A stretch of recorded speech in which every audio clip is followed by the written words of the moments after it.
네, 오늘은 여러분과 같이 판단이 아닌 사랑으로라는 제목으로 하나님의 말씀 증거하겠습니다. 부제는요, 판단하는 마음이 몰려올 때입니다. 여러분, 판단하는 마음이 몰려올 때 어떻게 하십니까? 기도하십니까? 아니면 누군가와 함께 그 사람을 같이 정죄하고 비난하십니까? 아니면 그냥 참습니까? 어떻게 하십니까? 여러분, 우리 순회는요, 우리 공동체에는 참 다양한 사람들이 모여듭니다. 한마디로 정리하면 내가 받아들일 수 있는 사람과 받아들일 수 없는 사람이죠. 여러분, 관계는요, 내가 싫은 것을 받아들이는 힘입니다. 여러분, 그 힘이 여러분 가운데 있으십니까?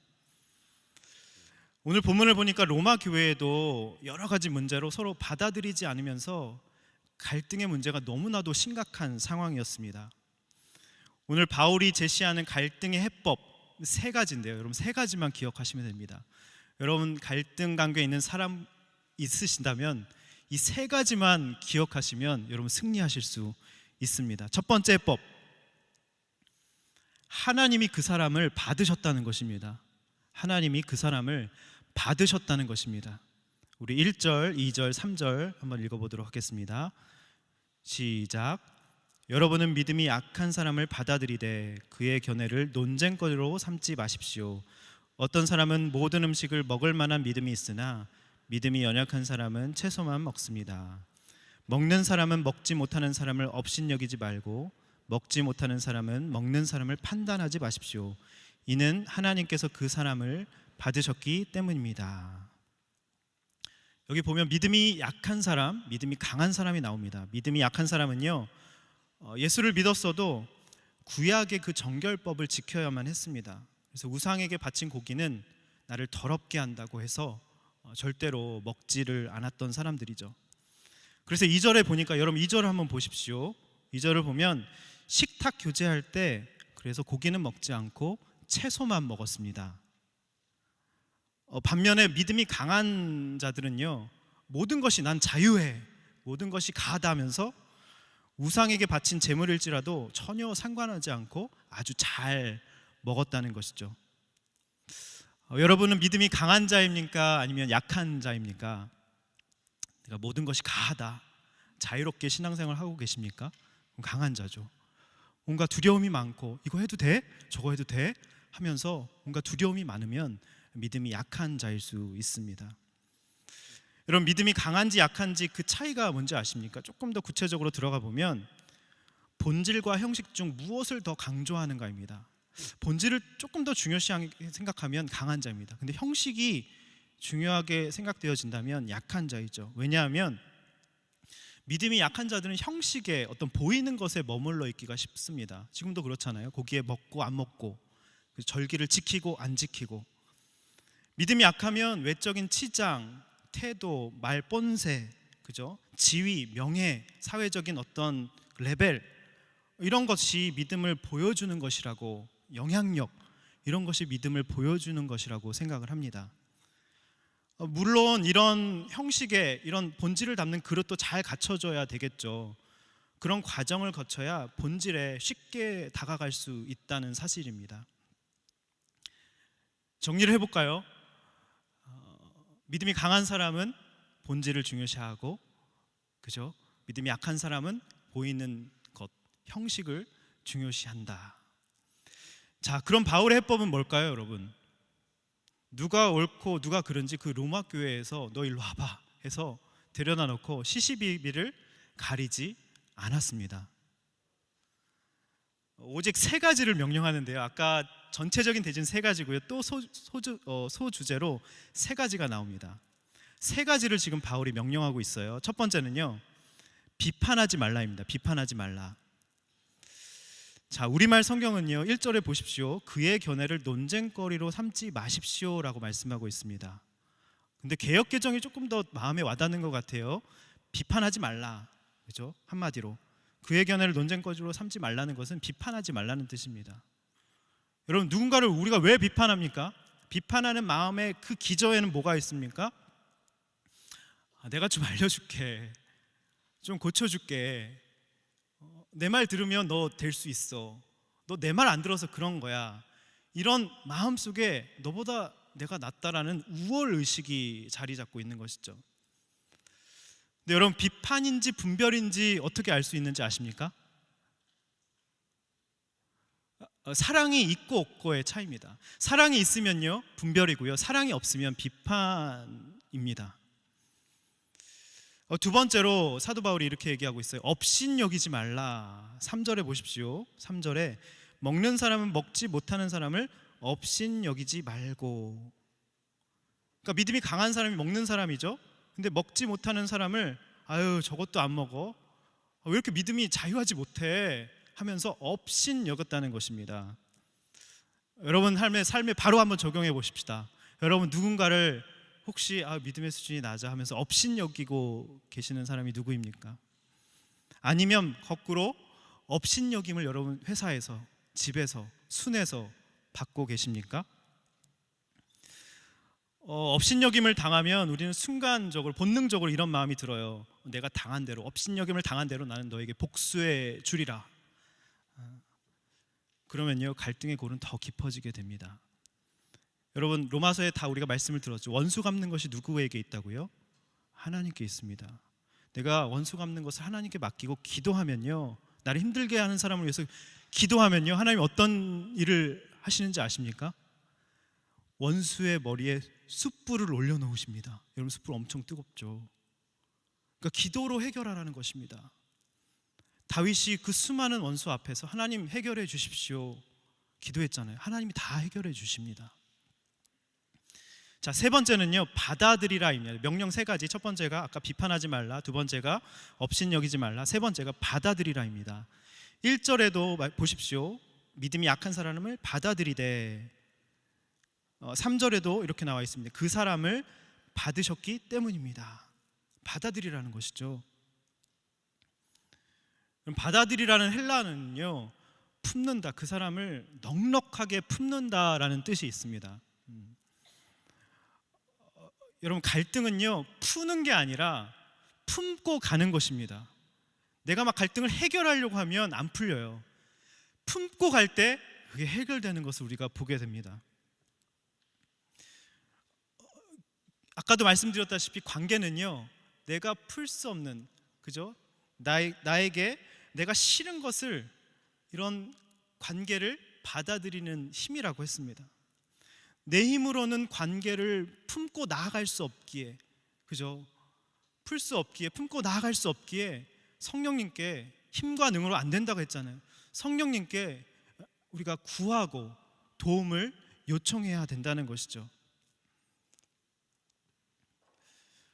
여러분 우리가 사랑한다는 미명하에 그 사람을 참 그 문제점을 고쳐주려고 할 때가 얼마나 많은지 모릅니다. 근데 그것보다 선행되어야 될 것은 일단은 품어줘야 되고요, 다 받아들여줘야 됩니다. 기다리는 것이 사랑이죠. 오래 참는 것이 사랑이죠. 받아들여야 됩니다. 그 사람은 있는 그대로 하나님이 받으셨기 때문에 받아들여야 하는 것이죠. 저도 돌이켜 보니까 여호수아 공동체에 부임하고 나서 시행착오들이 있었습니다. 네. 지체들이 빨리 믿음이 성장했으면 좋겠다는 마음에 제 속도에 모두가 따라오길 바랬습니다. 큐티도 다 구독했으면 좋겠고, 아침마다 한기모에 나오셔서 같이 기도했으면 좋겠고. 저는 사랑이 느껴지시죠? 네, 사랑입니다. 네. 근데 너무 이렇게 제 페이스에 빨리 쫓아와 줬으면 좋겠다는 마음이 있었습니다. 그러면서 나는 최선을 다하는데 왜 이렇게 안 따라와 주지? 저런 건 다 비본질적인 거. 나는 지금 영혼 구원을 위해서 애쓰고 있고 사랑하려고 하고 있는데, 제가 이제 무기력과 우울과 과수면과 이런 것을 경험해 봤잖아요. 그런 지체들이 보면 막 가서 막 도와주고 싶은데, 네, 그런 것이죠. 그러면서 이제 제 열심히, 이 말씀을 묵상하면서 제 열심히 사랑이라고 착각을 했습니다. 그러니까 안 따라와 주니까 은근히 이렇게 마음속이 상하는 거예요. 그건 사랑이 아닌 것이죠. 그런데 오늘 말씀을 묵상하다면서 돌이켜 보니까 내가 여러분들을 품고 사랑하고 기다리는 게 아니라 여러분이 이 조급한 저를 받아주고 계셨구나, 이걸 깨달았어요. 감사합니다. 정말 감사드려요. 저를 불쌍히 여겨주셔서 너무 감사합니다. 지금도 이제 저를 받아들이기가 힘드신 분들도 계실 것 같아요. 네, 저를 그냥 불쌍히 여겨주시고 여러분 넉넉한 품으로 저를 받아주시기 바랍니다. 네. 근데 우리는 왜 상대방을 판단하고 업신여기면 안 될까요?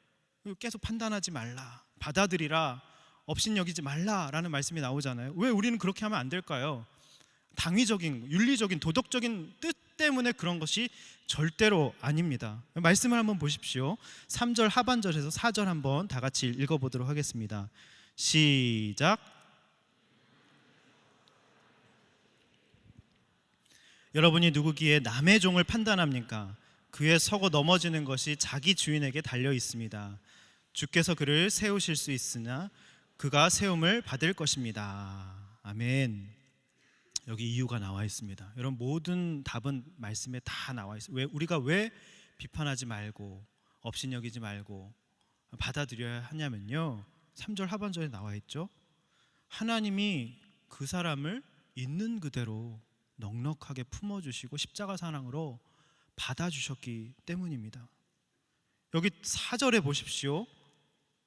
남의 종이라고 나와 있지 않습니까? 그 사람은 내 종이 아니라 주님의 종이고 주님의 자녀인 것이죠.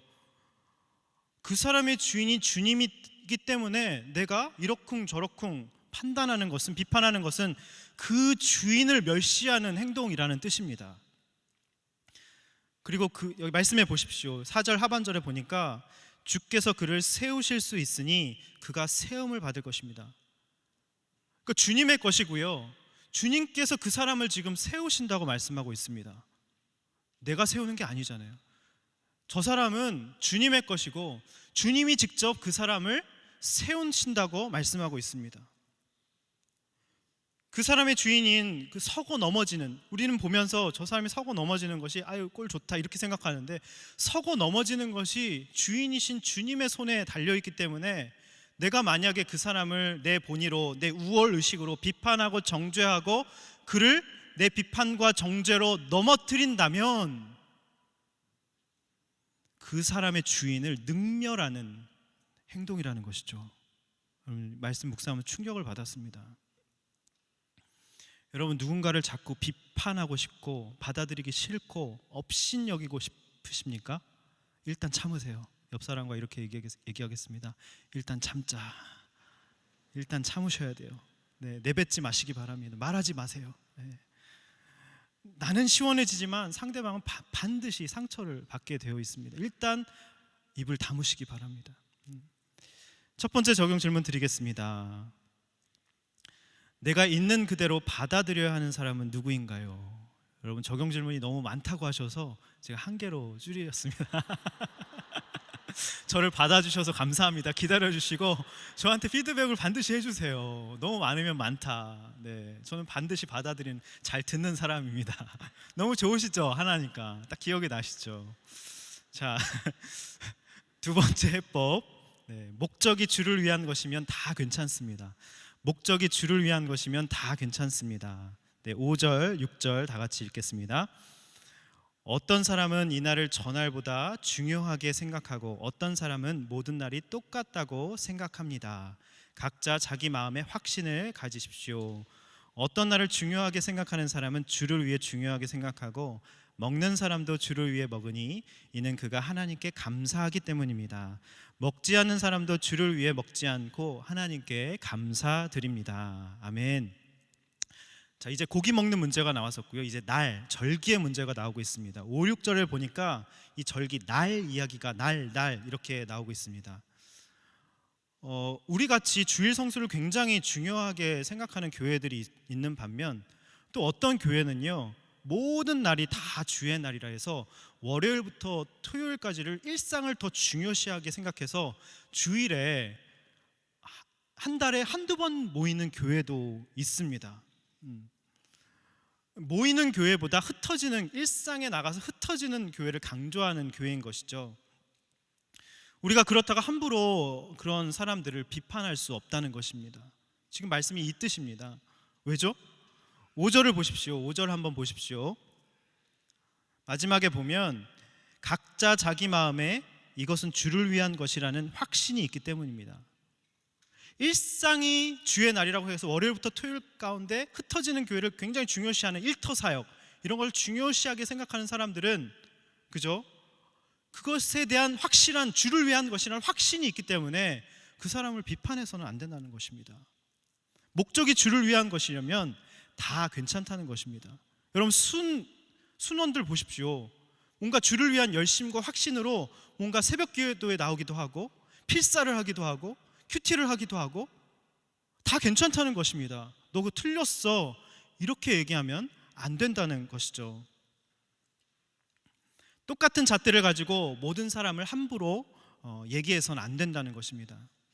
자, 이제 바울은요 7절 8절에서 갑자기 고기 문제, 날 문제를 얘기하다가 삶과 죽음, 죽는 것, 사는 것, 삶과 죽음의 문제를 얘기하기 시작합니다. 우리 7절 8절 다 같이 한번 읽어보도록 하겠습니다. 시작. 우리 중에 아무도 자기만을 위해 사는 사람이 없고 자기만을 위해 죽는 사람도 없습니다. 우리는 살아도 주를 위해 살고 죽어도 주를 위해 죽습니다. 그러므로 죽든지 살든지 우리는 주의 것입니다. 아멘. 여러분 무슨 말인가요? 사실 먹는 문제, 절기의 이 날의 문제는 본질이 아니라는 것입니다. 우리의 본질은 무엇입니까? 삶과 죽음에 대한 문제입니다. 살고 죽는 것에 관한 문제가 본질이라는 것이죠. 그래서 우리는 주를 위한, 목적이 주를 위한 것이면 다 괜찮다, 그죠? 그래서 그런 모든 것들을 나의 옳고 그름으로 결론 내리면 안 된다는 것입니다. 그러니까 중요한 것은 우리가 하는 모든 일이 주님을 위한 것인가, 그것이 중요하다는 것이죠. 8절에 보십시오. 계속 주를 위해, 주를 위해. 그리고 7절을 보니까 이게 대비가 되고 있습니다. 큐티하실 때 이게 대비가 되시는 건 잘 보면 묵상이 풍성해집니다. 7절은 자기만을 위해, 자기를 위해, 자기만을 위해. 그리고 8절은 주를 위해, 주를 위해. 이게 대비가 되고 있죠. 주를 위한 것이 목적이 되면요, 그러면 모든 사람을 다 받아들일 수 있다는 것입니다. 저 사람도 괜찮아, 저 사람도 주를 위한 마음이야, 괜찮아, 다 포용하고 받아들일 수 있게 된다는 것이죠. 근데 이 말씀을 이렇게 우리가 또 도전하고 싶어요. 저는 여러분 혹시 예수를 믿어도 7절에 보십시오. 우리 중에 아무도 자기만을 위해 사는 사람이 없대요. 자기만을 위해 죽는 사람도 없대요. 근데 우리의 삶은 어떻습니까? 나만을 위해서 살아가지 않습니까? 나의 유익과 만족과 행복과 나의 돈과 내 집 마련과 결혼과, 그죠? 이 말씀을 보면서 저는 여러분에게 도전하고 싶습니다. 여러분 혹시 예수를 믿어도 오직 자기만을 위해서 그냥 그렇게 살다 죽는, 잘 먹고 잘 사는 인생을 혹시 바라고 계십니까? 솔직하게 우리의 마음에 손을 얹고 생각해 봅시다. 내가 신앙생활하는 것이 나를 위한 것인가, 주를 위한 것인가? 그럼 심각하게 우리가 영혼을 흔들어 깨워야 하는 것입니다. 이게 명확하지 않으면, 표대가 명확하지 않기 때문에, 방향 설정, 0점 조준이 잘못됐기 때문에 아무리 열심히 쏴도, 아무리 열심히 달려도 이상한 방향에 가 있다는 것이죠.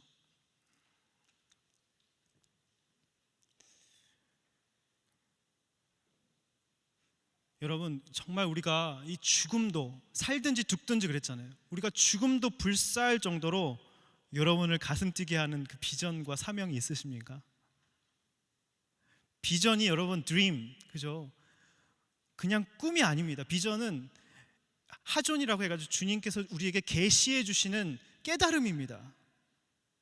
말씀을 볼 때 비전이 열리고요, 말씀을 볼 때 우리가 소명, 이사야가 소명받은 것처럼 내가 왜 이 땅에 살고 있는지, 내가 왜 이 시간 이 나라에 이 5시 17분 31초에 왜 내가 여기 있는지, 나의 부르심, 사명을 그래야 알게 된다는 것입니다.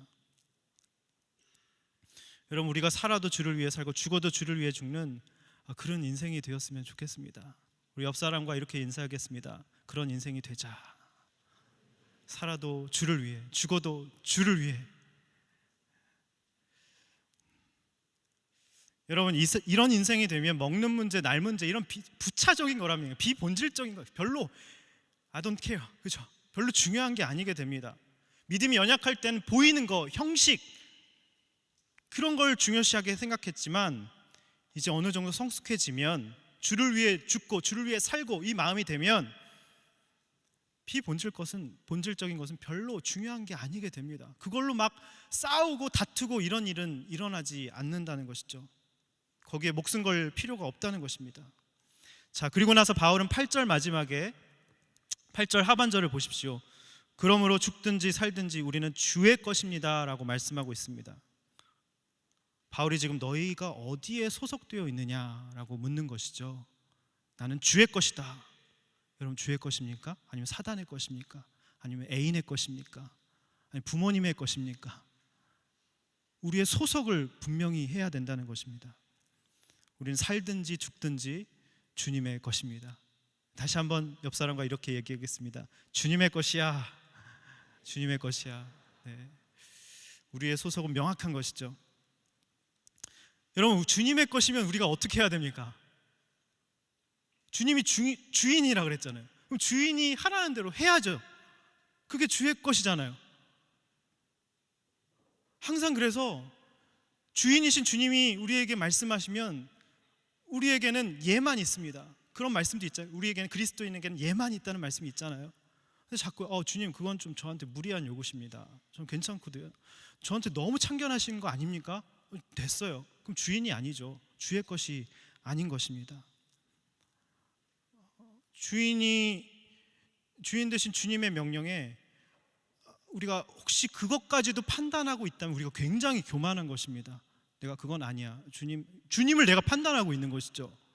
여러분, 이것은 회개해야 되는 것입니다. 내가 교만한 것이죠. 사람을 판단하고 보면 하나님까지도 판단하게 된다는 것입니다. 그럼 주님이 나로 하여금 사나 죽으나 주의 것이 되는 인생으로 만드시기 위해 어떻게 하실까요? 9절 한번 읽어보도록 하겠습니다. 9절 다 같이 읽어보겠습니다. 시작.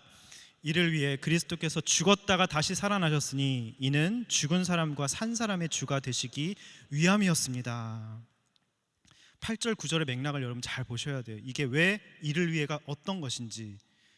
여러분, 왜 주님이 십자가에 죽으셨다가 다시 살아나신지 아십니까? 9절에 이를 위해라고 말씀하고 있죠. 그럼 이를 위해가 무엇을 위한 것입니까? 앞에 6절에 나와 있습니다. 앞에 8절에 나와 있죠. 8절에 나와 있습니다. 내 인생의 목적이 주를 위해가 되도록 나를 주를 위한 인생으로 귀하게 쓰시고자 주님이 그렇게 하셨다는 것입니다. 무슨 뜻인지 아시겠죠? 주님이 왜 죽으시고 다시 살아나셨습니까? 8절에 나와 있잖아요.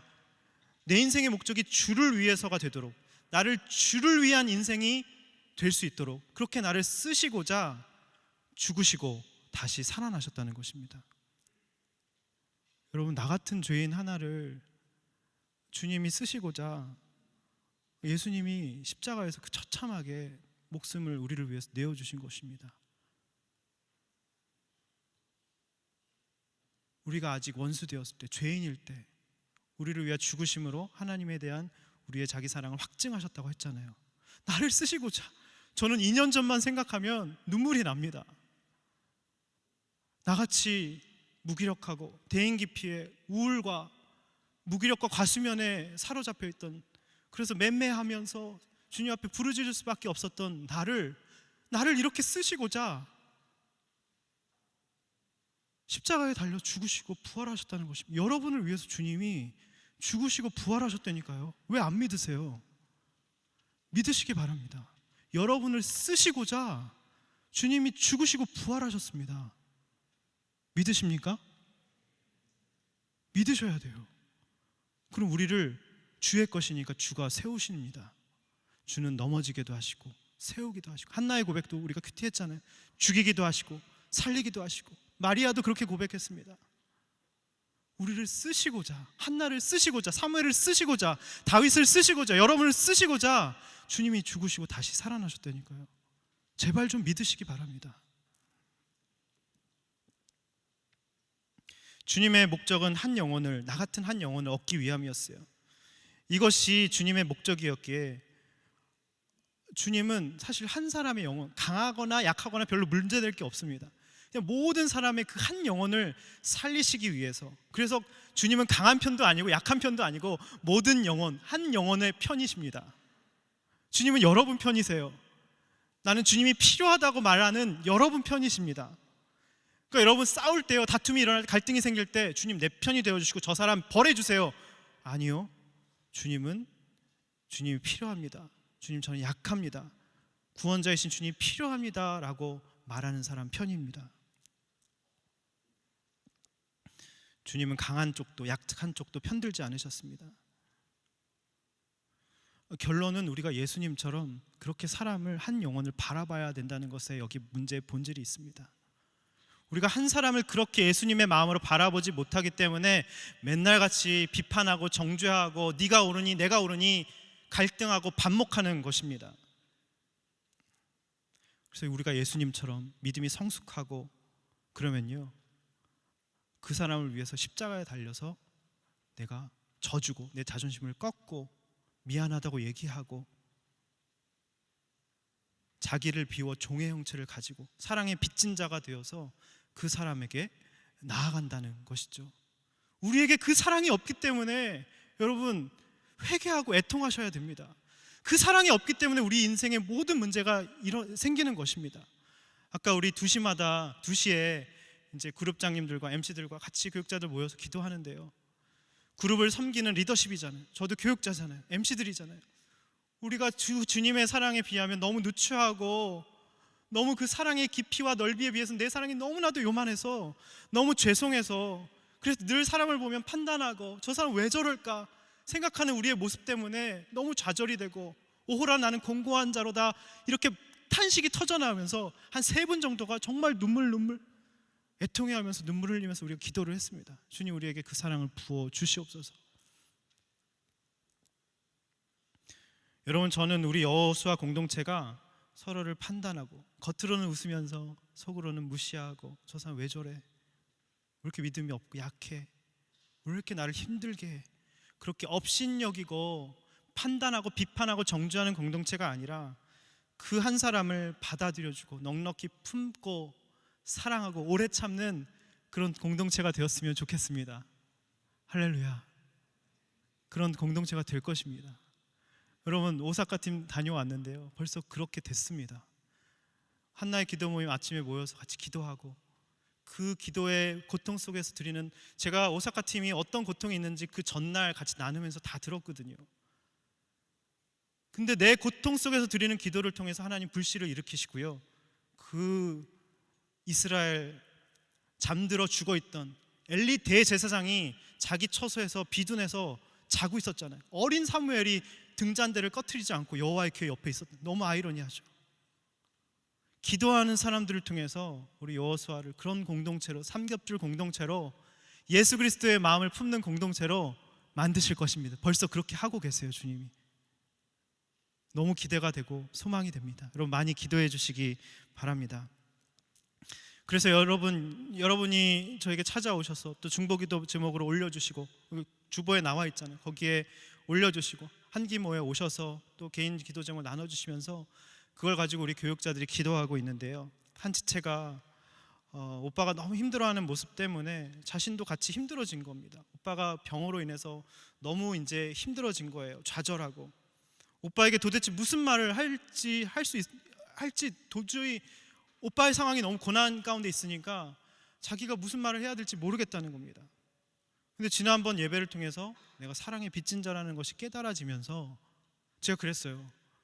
오빠에게 도전해야 된다고. 오빠가 주를 위해 살겠다고, 사나 죽으나 주를 위해 살겠다고 한 오빠인데 가셔서 미우라 아야코 얘기를 해주시라고 빙점을 쓴 척수 카리에스, 그죠? 휠체어 타고 아팠지만 빙점을 써서 많은 사람들의 도전하고 복음을 전한, 그렇게 쓰실 거라고, 도전하시라고.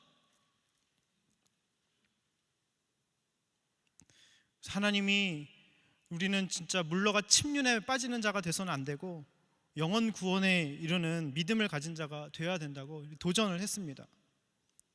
사실 집에 믿음이 연약한 오빠, 또 순애, 나를 힘들게 하는 순원, 나를 힘들게 하는 직장 상사, 그런 사람들을 보면 지치죠. 저도 압니다. 지치고 보기 싫고. 근데요, 예수님이 그러셨던 것처럼 항상 모든 문제를 이거는 나에게 사랑이 부족하고 내 사랑이 얼마나 누추하고 미약한지 깨닫게 하시려는, 하나님이 나를 훈련하시려는 환경이야. 그 사람은 나를 훈련하는 막대기야. 너무 고맙잖아요. 발상의 전환을 여러분 하셔야 된다는 것입니다. 그러면요, 이 마음이 들면, 사랑에 빚진 마음이 들면 판단이 아닌 기다려줄 수 있는 마음이 저절로 생긴다는 것이죠. 적용 질문 두 번째도 한 문장입니다. 할렐루야. 네, 띄워주세요. 네, 한 사람의 구원을 위해 내가 예수님처럼 죽어져야 할 적용은 무엇입니까? 네, 한 사람의 구원을 위해 내가 예수님처럼 죽어져야 할 적용. 자, 세 번째입니다. 세 번째 해법.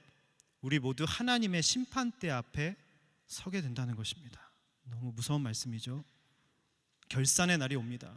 저는 지난주에 설교를 하고 너무 깜짝 놀랐습니다. 다음 날 터키에서 지진이 난 것입니다. 여러분, 우리는 깨어 있어야 됩니다. 우리의 영혼을, 잠자던 영혼을 흔들어 깨워야 됩니다. 우리는 기도할 때입니다. 여러분, 사무엘이 기도했습니다. 한나도 기도했습니다. 항상 기도하는 사람을 통해서 주님은 역사하시는 것입니다. 결산의 날이 언제 올지 몰라요, 여러분. 제가 그때 그냥 쉽게 얘기해서 그런 거, 제가 운전하러 가다가 깨어나지 못해서 저 이 자리에 없습니다. 그냥 이렇게 쓱 지나가는 말로 했는데요, 100km로 달리다가 졸음운전 했습니다. 중앙 분리대 다 긁었습니다. 언제 여러분 우리가 주님 앞에 설, 심판대 앞에 설 날이 언제 올지 모릅니다. 10절 한번 읽어보겠습니다. 10절 시작. 그런데 그대는 왜 그대의 형제를 판단합니까? 왜 그대의 형제를 업신여깁니까? 우리가 모두 하나님의 심판대 앞에 설 텐데 말입니다. 아멘. 10절까지 죄송합니다. 네, 10절까지 읽겠습니다. 우리가 모두 다 하나님의 심판대 앞에 서게 된다고 말씀하고 있습니다. 결산의 날이 올 것이죠.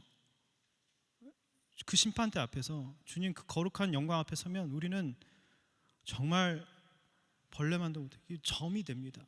두렵고 떨림, 그 거룩하심에 압도되어서 우리의 모든 낱낱이 비판했던 것, 형제를 미워했던 것, 나가라고 했던 것 다 드러나는 것입니다. 모든 것이 다 드러납니다. 그리고 그냥 제가 잘못했어요 그러면서 술술술술 직고하게 됩니다. 우리가 왕이 고문할 때 어떻게 주리를 틀면 어때요? 네 죄를 네가 알렸다 그러면 자기 죄를 자기가 얘기하죠. 이런 겁니다. 낱낱이 우리의 모든 죄를 낱낱이 짓고 할 수밖에 없습니다. 그 두려움에 압도되어서. 그날에 내가 했던 그 비판으로 주님이 나를 비판할 것이고요, 내가 누군가를 헤아린 그 헤아림으로 주님이 나를 헤아릴 것입니다. 마태복음에 나와 있습니다. 비판하시면 안 됩니다. 누군가를 헤아리시면 안 됩니다. 얼마나 우리가 비판과 헤아림이 두렵고 떨리는 일인지 모릅니다. 13절, 16절 한번 읽어보도록 하겠습니다. 13절, 16절 다 같이 읽겠습니다. 시작. 그러므로 우리가 이제부터는 서로 남을 판단하지 맙시다. 형제 앞에 걸림돌이나 장애물을 두지 않기로 결심하십시오. 내가 주 예수 안에서 알고 확신하는 것은 이것입니다.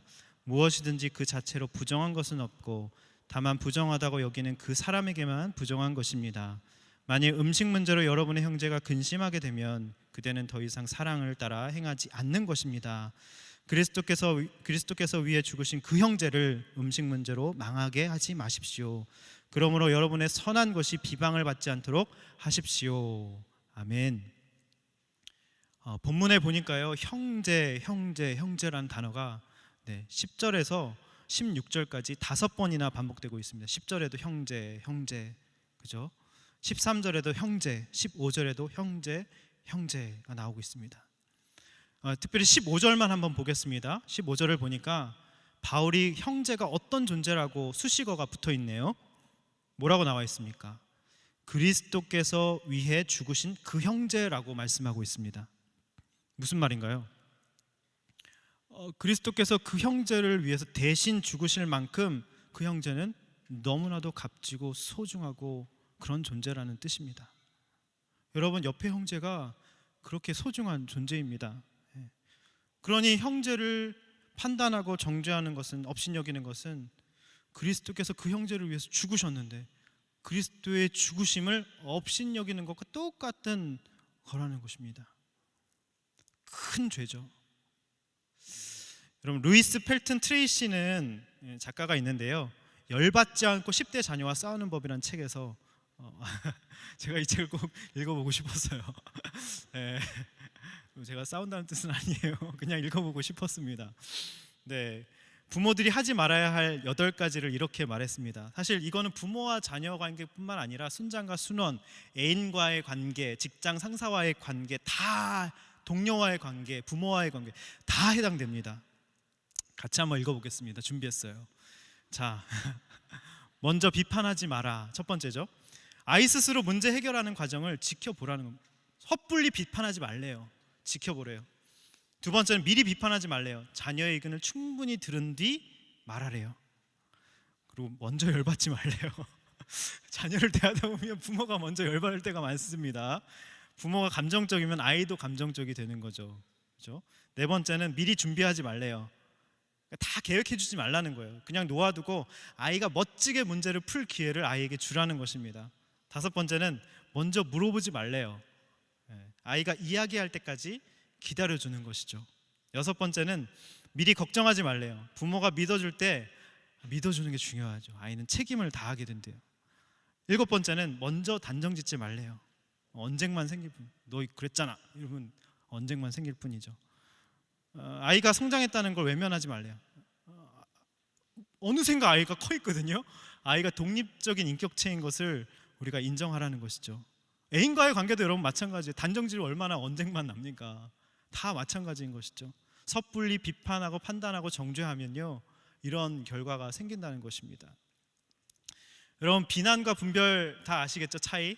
비난은 사랑 없이 하는 거고요, 분별은 사랑 있이 하는 게 분별입니다. 이렇게 받아들이는 게 아니라 판단이 먼저 나가면 나의 어떤 사소한 말과 행동도 순원에게, 애인에게, 직장 상사에게, 동료에게, 여기 말씀해 보십시오. 그죠? 13절 보십시오. 걸림돌과 장애물이 된다고 말씀하고 있습니다. 여러분, 우리가 신앙생활 하는데 누군가에게 걸림돌과 장애물이 되는 인생이 되면 안 되잖아요. 그죠? 옆 사람 한번 보십시오. 걸림돌입니까? 장애물입니까? 아니면 형제입니까? 나보다 나은 사람이죠. 그죠? 옆 사람과 이렇게 얘기해 주세요. 너 나보다 낫다. 내가 걸림돌이다. 내가 장애물이었어. 미안해. 네, 얘기해 주세요. 네. 우리는 다 형제죠. 그리스도께서 나를 위해서 대신 죽어주신 그 소중한 형제. 우리가 그렇게 형제를, 자매를 그렇게 바라봐야 된다는 것입니다. 나의 그런 사소한 언행이나 또 그런 행동들로 인해서 나의 모든, 제가 목회자잖아요. 목회자로 설교하는 것이 나의 사소한 언행이나 말로 인해서 비방받을 수 있음을 알고, 15절에 보십시오. 언제나 민감하게 나의 언행을 돌아봐야 한다는 것이죠. 근데 요즘에는 제가 이렇게, 예전에는 저 때문에 상처받았다고 하는 분들을 보면 제가 어떻게든 해결하려고 해서 노력을 다 했습니다. 오해를 풀려고. 근데 요즘은 그렇게 하지 않습니다. 저를 돌아봅니다. 제가 사람 사이 관계에서 민감하지 못한 게 있었구나. 나의 그 섣부르게 했던 말과 행동이 그 사람을 힘들게 할 수 있겠구나. 내가 걸림돌이구나. 내가 장애물이구나. 이걸 인정하면요, 모든 관계는 풀립니다. 여러분, 내가 잘못했어. 미안해. 이 말 한마디면 모든 관계, 왜 여러분 관계가 안 풀리는지 아십니까? 내가 너보다 나아. 내가 잘못한 게 뭐 있다고. 이렇게 나가기 때문에 관계가 안 풀리는 것이죠. 예수님이 죄가 있으셨으니까 하나도 죄가 없으셨잖아요. 근데 나의 죄를 대신 다 짊어지고 나한테 미안하다 그러신 거예요. 널 위해서 내가 십자가를 졌다고 주님이 말씀하시잖아요. 내가 미안하다. 내가 잘못했다. 내가 죄를 졌는데 주님이 미안하다 그러는 것입니다.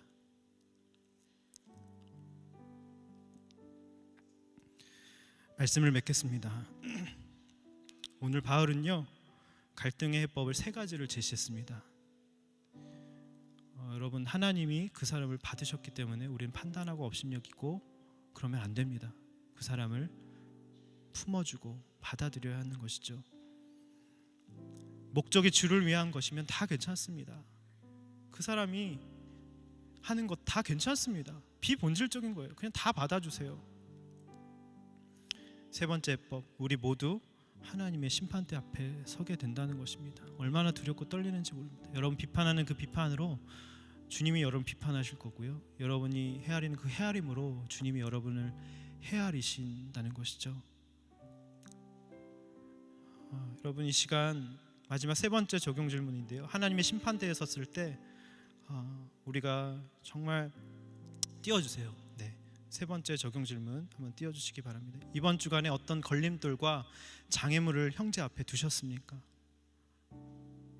찾아가셔서 내가 걸림돌이었다, 내가 장애물이었다, 이 고백이면 다 끝납니다. 관계는. 네.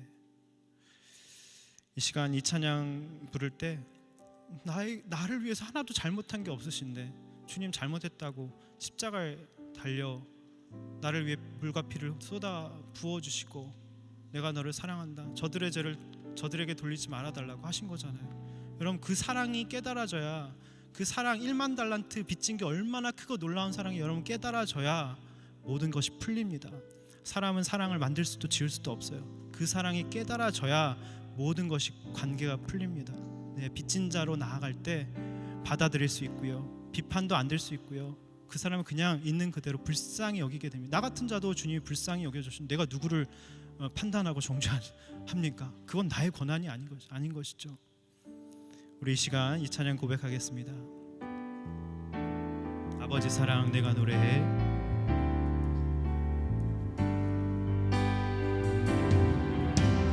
아버지 사랑 내가 노래해. 아버지 은혜 내가 노래해. 그 사랑 변함없으신 그 사랑 변함없으신 거짓없으신 성실하신 그 사랑, 상한 갈 때 꺾지 않으신, 꺼져가는 등불 끄지 않는, 꺼져가는 등불 끄지 않는 그 사랑 변함없으신 그 사랑 변함없으신 거짓없으신 성실하신 그 사랑, 그 사랑 날 위해, 그 사랑 날 위해 주신, 날 위해 다시 사신 예수 그리스도, 다시 오실 그 사랑, 죽음도 생명도 천사도 하늘의 어떤 곳에도 끊을 수 없는 영원한 그 사랑. 다시 한번 고백하겠습니다. 아버지 사랑 내가 노래해. 아버지 사랑 내가 노래해. 아버지 은혜 내가 노래해. 아버지 은혜 내가 노래해. 그 사랑 변함없으신, 그 사랑 변함없으신 거짓없으신 성실하신 그 사랑, 상한 갈 때 꺾지 않으시는, 꺼져가는 심지와 같은 나를 하나님 끄지 않으시고 여기까지 인도하신 것 감사합니다. 주님, 그 사랑만 생각하면 눈물이 납니다. 하나님 나를 세우시고 하나님 나를 위해 죽으시고 다시 사신 주님, 그 사랑이 깨달아지게 하여 주시옵소서. 사랑 다같이 두 손 들고 찬양합시다. 그 사랑 날 위해 죽으신, 날 위해 다시 사신 예수 그리스도, 다시 오실 그 사랑, 죽음도 생명도 천사도 하늘에 어떤 권세도 끊을 수 없는 영원한 그 사랑 예수. 우리 이 시간 기도하기 원합니다. 우리 이 시간 회개하기 원합니다. 하나님이 그 사람을, 나의 직장 상사를, 나의 가족을, 나의 순원을 받으셨다고 하는데 내가 너보다 낫다며 후월의식에 사로잡혀서 사랑 없이 비판하고 정죄한 것을 회개하기 원합니다. 하나님이 사랑하시는 하나님의 형상대로 지음받은 존재인데 업신여기고 내가 당한 업신여긴 대로 복수하려고 했던 것들 이 시간 회개하기 원합니다. 하나님께 맡기고 토스하길 원합니다. 주님, 원수 갚는 것이 하나님께 있다고 하셨는데 우리가 기도하게 하여 주시고 내가 갚지 않게 하여 주시옵소서. 하나님, 관계는 결국 내가 싫은 것을 받아들이는 힘인데 하나님, 제 안에 이 받아들일 힘이 없습니다. 제 사랑이 너무나도 미약합니다. 주님의 십자가 사랑, 죽기까지 순종하신 그 사랑에 비하면 제 사랑이 너무나도 미약합니다. 십자가에 달려 벌거벗기와 수치와 조롱을 당하시는 그 순간에도 나를 위해서 미안하다, 승민아 미안하다 라고 하시며, 주님, 저들의 죄를 저들에게 돌리지 마시고 나에게 돌리시옵소서. 나아갔던 주님의 사랑에 비하면 우리의 사랑이 너무나도 미약합니다. 주님, 우리가 리더십으로 섬기고 목회자로 섬기고 멘토로 섬기고 하나님 가정에서 엄마로 섬기고 직장에서 정말 상사로 섬기는데 내 사랑이 너무나도 미약합니다. 주님의 사랑을 이 시간 부어주시옵소서. 더 이상 비판과 정죄와 업신여김과 하나님 그런 모든 것들을 벗어버리고 하나님 모든 사람을 넉넉히 품을 수 있는 그 사랑을 부어주시옵소서. 1만 달란트 빚진 것이 무엇인지 깨달아 알게 하여 주시옵소서. 다 같이 기도하며 나가겠습니다. 기도하겠습니다. 하나님 이 시간 가운데 역사하여 주시고 주님 우리 가운데 역사하여 주시옵소서. 하나님 주님의 사랑이 얼마나 크고 놀라운지, 하나님 십자가에 달리면서까지 나를 향해 미안하다, 사랑한다, 하나님 모든 죄를 나에게 돌리라고 하신 그 주님의 크고 놀라운 사랑을 우리가 이 시간 깨달아 알 수 있도록 주님 인도하여 주시고 주님 우리를 붙들어 주시옵소서. 하나님 그 어떤 것도 그리스도의 사랑에서 끊을 수 없는 하나님 그 놀라운 사랑, 하나님 그 엄청난 사랑, 하나님 말로 표현할 수 없는 사랑, 끊을 수 없는 사랑, 다함이 없는 사랑, 한량이 없는 사랑, 그거도 넓은 사랑, 하나님 우주보다 더 넓고 바다보다 더 깊은 그 사랑, 그 사랑을 깨달아 알 수 있도록 주님 인도하여 주시옵소서. 주님 우리를 묵상하게 하여 주시고 하나님 우리를 주님의 사랑에 하나님 그 풍성함에 사로잡힐 수 있도록 주님 인도하여 주시옵소서. 우리가 더 이상 비판과 업신여김과 판단과 정죄의 발을 그치게 하여 주시옵소서. 하나님 원수가 없는 것이 하나님께 있다고 하셨사오니 하나님 원수가 없는 것이 하나님께 토스하고 맡겨드릴 수 있도록 주님 인도하여 주시옵소서. 하나님 그 사람을 받으셨기 때문에 하나님 그 사람도 하나님의 사람이기 때문에 하나님 우리가 남의 종을 하나님 세우신 사람을 우리가 깎아내릴 수 없는데 하나님 우리가 얼마나 깎아내리고 하나님 내 본의로 사람을 정죄하고 잣대하며 하나님 판가름하며 나의 스피드를 쫓아오라며 하나님 채근하고 했던 모든 것들을 회개합니다. 주의 사랑을 부어주시옵소서. 주의 사랑을 물붓듯이 부어주시옵소서. 오 하나님 성령 하나님의 시간 가운데 역사하여 주시고 성령 하나님의 그 놀라운 사랑으로 우리의 구와 같이 버려두지 마시고 주의 사랑으로 우리를 부어주시고 주의 사랑으로 우리를 충만케 하여 주시옵소서. 주님 들어주시옵소서. 주님 들어주시옵소서.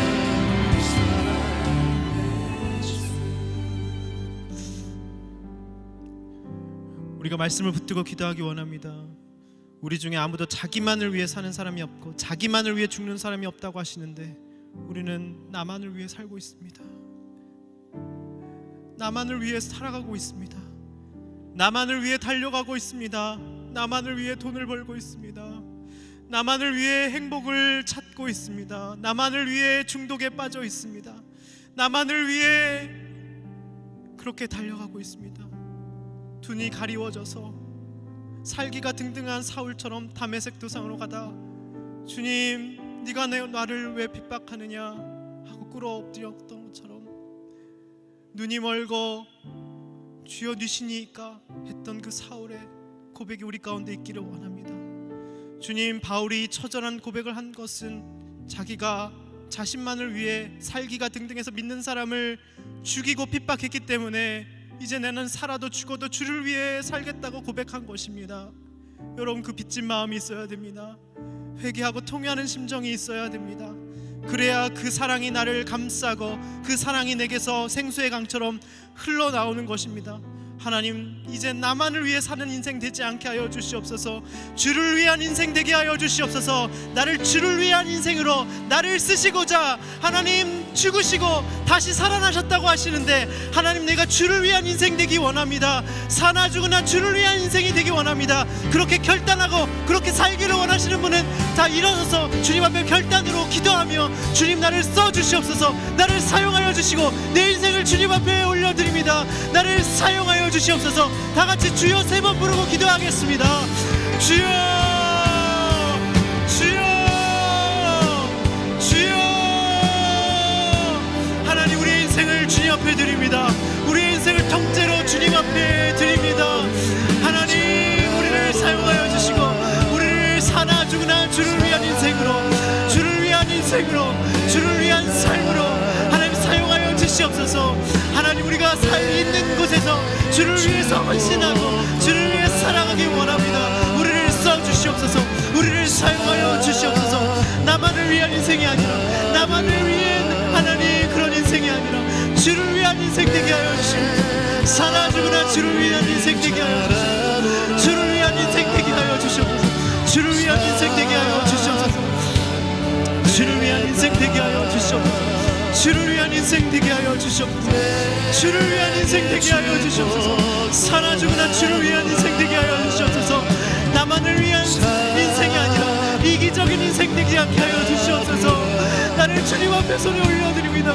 하나님, 나를 마음껏 사용하여 주시옵소서. 하나님, 나를 마음껏 사용하여 주시옵소서. 주여, 나를 마음껏 사용하여 주시옵소서. 주여, 나를 마음껏 사용하여 주시옵소서. 주여, 나를 주님 앞에 올려드립니다. 주님, 나의 말과 행동과 마음의 묵상이 주님 앞에 연락되기를 원합니다. 나의 존재 자체가 주님 앞에 기쁨이 되길 원합니다. 나의 묵상과 나의 섬김과 나의 모든 주님을 향한 것들이 하나님 주를 위한 것이 되게 하여 주시옵소서. 오직 주만 연기하리니 하나님, 나를 부인하며 자기 십자가를 지고 주님을 쫓게 하여 주시옵소서. 오직 주님만 높임받는 인생 될 수 있도록 주님 역사하여 주시고 주님 인도하여 주시옵소서. 우리 시간 마지막으로 우리 순원을 위해서, 우리 가정을 위해서, 또한 우리 여호수아 공동체를 위해서 기도하기 원합니다. 우리 모두 하나님의 심판대 앞에 서게 됩니다. 하나님, 내 옆에 있는 형제는 그리스도께서 그를 위해 죽으신 소중한 형제라고 하셨는데, 나의 사소한 말과 행동으로 인해 형제가 상처를 입었다면 그것이 내게 사랑이 없기 때문이라는 걸 인정하기 원합니다. 내가 걸림돌이고 하나님, 내가 장애물이라는 것을 그 사람에게 찾아가서 미안하다고 진실되게 고백하는 공동체 되게 하여 주시옵소서. 하나님, 서로 판단하고 업신여기는 공동체가 아니라 연약한 그 한 사람을 받아들여주는, 품는 그런 삼겹줄 공동체 되게 하여 주시옵소서. 그런 가정 공동체 되게 하여 주시옵소서. 그런 직장 공동체 되게 하여 주시옵소서. 우리 다 같이 주여 한번 부르고 기도하겠습니다. 주여. 하나님, 우리 여호수아 공동체가 그런 공동체 되게 하여 주시옵소서. 삼겹줄 공동체 되게 하여 주시옵소서.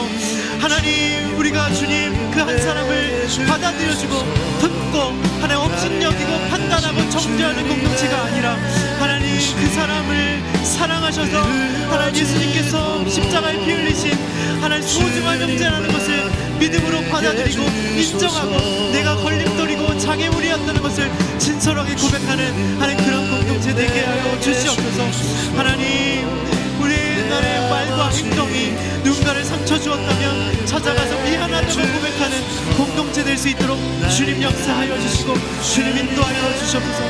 그런 공동체 되게 하여 주시옵소서. 하나님 그런 삼겹살 공동체 되게 하여 주시옵소서. 그런 사랑의 공동체 되게 하여 주시옵소서. 그런 감정 공동체 되게 하여 주시옵소서. 그런 직장 공동체 되게 하여 주시옵소서. 하나님 우리 사랑 공동체, 하나님 삼겹살 공동체, 하나님 서로 세워주고 격려하고 사랑하고 섬기고 품고 받아들여지는 그런 공동체 될 수 있도록 주여 역사하시고 주님 인도하여 주시옵소서. 주님 불쌍히 여겨주시고 하나님 이 시간 우리의 결단과 고백과 사랑을 기도를 받아주신 거 감사합니다. 우리가 무엇이간데 이처럼 사랑해 주시고 아직 죄인 되었을 때 우리를 위하여 죽으심으로 우리에 대한 하나님의 사랑을 확증하신다고 하셨는데 그 말씀이 무엇인지 깨닫게 해주셔서 감사합니다. 십자가에 달린 그 순간조차도 미안하다고 하시며 네가 나를 믿어줬으면 좋겠구나 하며 벌거벗고 수치와 조롱을 당하신 그 예수님의 사랑만 생각하면 눈물이 주르륵 흐르는 우리 모두가 될 수 있도록 인도하여 주시옵소서. 하나님 사랑의 빚진 자가 되어서 그 사람을 받으신 그 하나님의 사랑으로 우리가 형제 가운데 나아가기 원합니다. 내 말에 비판과 정죄와 업신여기는 말이 그치게 하여 주시옵소서. 모든 사람들을, 내 옆에 있는 가족을, 직장 상사를, 동료를, 부하를, 순원을 넉넉히 받아들이는 그 사랑으로 나아갈 수 있도록 인도하여 주시옵소서. 목적이 주를 위한 것이면 다 괜찮다고 이해해주고 포용해주는 우리 공동체 되게 하여 주시옵소서. 하나님 우리 모두 하나님의 심판대 앞에 서게 되는데 그 형제를 위해서 주님이 죽으셨다는 것을 깨닫고 그 형제를 소중히 여기며 나아갈 수 있는 공동체 되게 하여 주시옵소서. 오늘 이번 주에 순회 또 우리의 가정에 내가 비판하고 정죄하고 있던 사람이 있다면 찾아가서 내가 걸림돌이었습니다, 내가 장애물이었습니다, 진실되게 고백할 때 우리의 모든 막힌 관계가, 막힌 담이 허물어질 줄 믿습니다. 우리 가운데 역사하여 주시옵소서. 감사드리오며 예수님의 이름으로 기도드립니다. 아멘.